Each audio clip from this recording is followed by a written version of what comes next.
everybody, Dr. Claire here.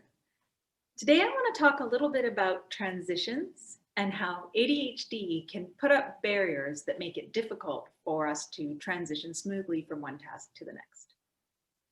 My coaching clients often ask me something along the lines of, Dr. Claire, why do I have such a hard time finishing work on time? This has been an even bigger problem during the pandemic when all of us are working at home. It makes it even harder to end work on time and transition into our evening. And I'm sure lots of you can relate to that, especially if you have kids. It's very hard to keep these things separate. My clients tell me they're frustrated because the mental effort that they feel is required to shift their attention from one thing to the next, it requires like jujitsu level skill, and they're exhausted by it.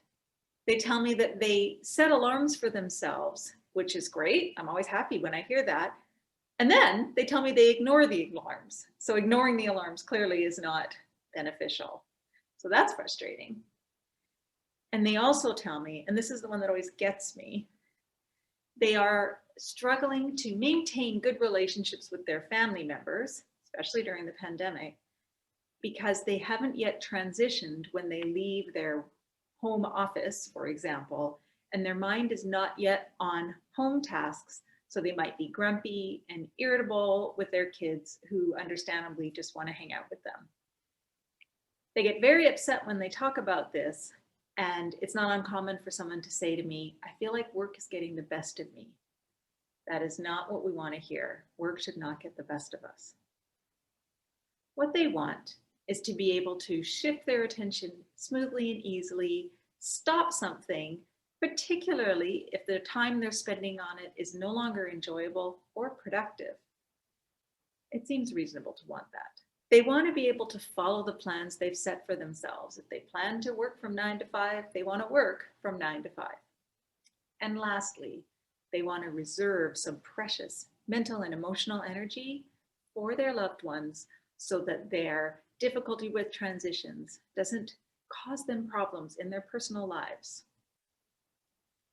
One of the strategies that I share with them that can be really helpful is having a shutdown ritual at the end of the workday. Even if you are working at home and you won't be going far from your workspace to your home space, it's still important to have a structured routine that cues your brain that a transition is coming and allows it to let go of the tasks that you might be deep into just a few minutes before. By creating a shutdown ritual that you do every day, last 10 or 15 minutes of your workday, you jot some notes down, just a few, on where you were in a particular work task so you can get it out of your working memory and you don't have to think about it again till the next time you work on it. And you also calmly close off all the windows of your mind, and then you can really let it go until the next day. This has a benefit of managing anxiety, but it also has the benefit of cueing that transition so that your brain has time to let go of one thing and start another, and you will be more cheerful as a result. You'll also actually enjoy your job more. You're welcome. The reason for that is psychological research tells us that the last few moments of any activity loom very large in our opinion of the entire activity. So if you spend the last few minutes of your workday in a calm shutdown ritual, you will literally enjoy your work more. Your global assessment of your happiness at work will increase if the last few minutes of each day is more pleasant. Who knew?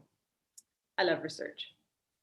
So if you can relate to this problem of difficulty with shifting your attention away from one thing to start another, especially maybe as it relates to work and home, just comment below, write transitions, and then we'll know you can relate. Have you commented yet? Bye for now, folks.